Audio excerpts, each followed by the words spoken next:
ఏంది మరి ఇప్పుడు రైతులు పండించినటువంటి పంటలు కొంటలేరు, వడ్లు కొంటలేరు, మొక్కజొన్నలు కొంటలేరు అంటారు, నిజమేనా అని? ఇది కాంగ్రెస్ ప్రభుత్వం.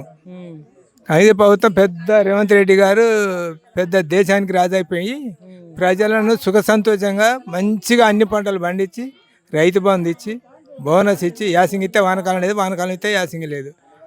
ఈ మోపున 2 నెలల కానించి అవుతాను. ఇది రైతు భూమి తీయమంటాను. 1 కేజీ 2 కేజీలు కాదు ఎత్తుకొని పోతాను. ఏం చేయాలి రైతులు?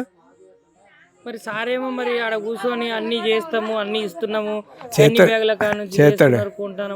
ఒక బత్తకు 30 రూపాయలు, ఒక కింటకు 80 రూపాయలు. మళ్ళా రైతు ఎత్తుకొని సంచులలో పెట్టుకుంటే దారం తెచ్చి ఇస్తే కుట్టి అందులో ఎత్తారట. ఎక్కడ ఎందుకు ఏమైంది మరి? ప్రభుత్వం చర్య తీసుకుంటే అన్ని రైతుకు అన్ని వసతులు కలుతాయి. మరి ఏం కలుతలేవు కదా. రైతు రాజు కట్టబెట్టి రైతు రాజు అని పెద్ద పొగుడతాడు. పట్టాభిషేకం రైతుకు కడతాడు. కోటి కష్టాలు పడి మన తిరిగి మన ఎరిగే చూడడు.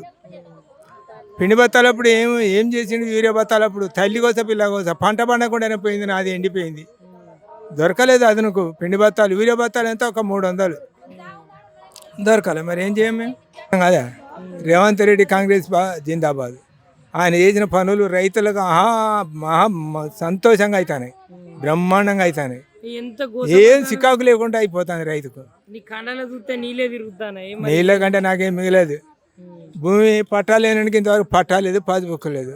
మా తాత పోయిండు, మా అమ్మ పోయింది, మా నాన్న పోయిండు, నేను పోయినా కథ. ఇంకేంది, నాది ఏది కూడా అయిపోయింది కదా.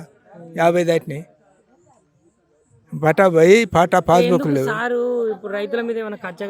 కచ్చ కట్టినట్టు కాకపోతే ఇదంతా ఏంది అన్నట్టు? ఇదంతా ప్రాసెస్ మీకు కూడా అప్పడుతుంది కదా. కొంతమందికి అయింది. రైతు భరోసా ఏది మరి? కళ్యాణ్ పథకం ఏది మరి? ఏది మీకు కూడా తెలుసు కదా. ప్రజలందరూ తెలుసు, దేశం అంతా తెలుసు, రాజ్యం అంతా తెలుసు. మంచి మంచి మేధావులు ఉన్నారు, మినిస్టర్లు ఉన్నారు. ఒకసారి గెలిపిస్తే మనకు పెడతాడో తిందాం అనుకున్నారు.